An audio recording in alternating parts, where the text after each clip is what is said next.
10वां अध्याय शुंभवध। महर्षि मेधा ने कहा, हे राजन, अपने प्यारे भाई को मरा हुआ तथा सेना को नष्ट हुई देखकर क्रोध में भरकर दैत्यराज शुंभ कहने लगा, दुष्ट दुर्गे, तू अहंकार से गर्व मत कर, क्योंकि तू दूसरों के बल पर लड़ रही है। देवी ने कहा, रे दुष्ट, देख, मैं तो अकेली ही हूँ, इस संसार में मेरे सिवा दूसरा है कौन।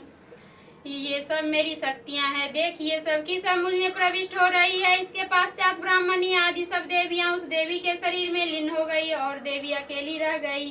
तब देवी ने कहा, मैं अपनी ऐश्वर्य शक्ति से अनेक रूपों में यहाँ उपस्थित हुई थी, उन सब रूपों को मैंने समेट लिया है, अब अकेली ही यहाँ खड़ी हूँ, तुम भी यहीं ठहरो। महर्षि मेधा ने कहा। तब देवताओं तथा राक्षसों को देखते देखते देवी तथा शुंभ में भयंकर युद्ध होने लगा। अंबिका देवी ने सैकड़ों अस्त्र शस्त्र छोड़े, उधर दैत्यराज ने भी भयंकर अस्त्रों का प्रहार आरंभ कर दिया। देवी के छोड़े हुए सैकड़ों अस्त्रों को दैत्य ने अपने अस्त्रों द्वारा काट डाला।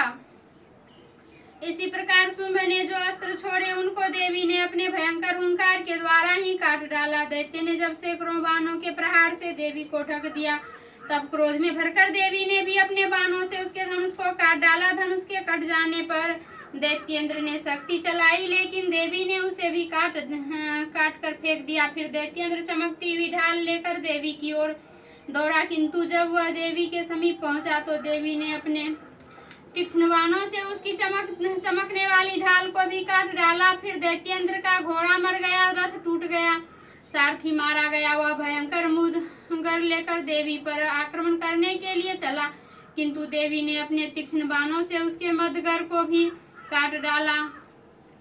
इस पर दैत्य ने क्रोध में भरकर देवी की छाती में बड़े जोर से एक मुक्का मारा। दैत्य ने जब देवी को मुक्का मारा, तब देवी ने भी उसकी छाती में जोर से एक थप्पड़ मारा। थप्पड़ खाकर पहले तो दैत्य पृथ्वी पर गिर पड़ा, किंतु तुरंत ही वह उठ खड़ा हुआ। फिर वह देवी को पकड़कर आकाश की ओर उछला। वहां जाकर दोनों में युद्ध होने लगा।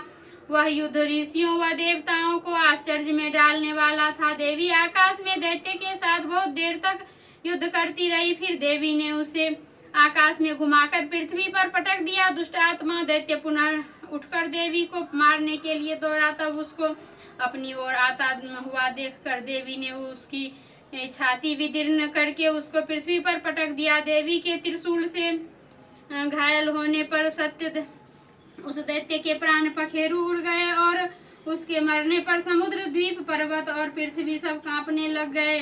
तदंतर उस दुष्ट आत्मा के मरने से संपूर्ण जगत प्रसन्न व स्वस्थ हो गया तथा आकाश निर्मल हो गया। पहले जो उत्पात सूचक मेघ और उल्कापात होते थे वे सब शांत हो गए।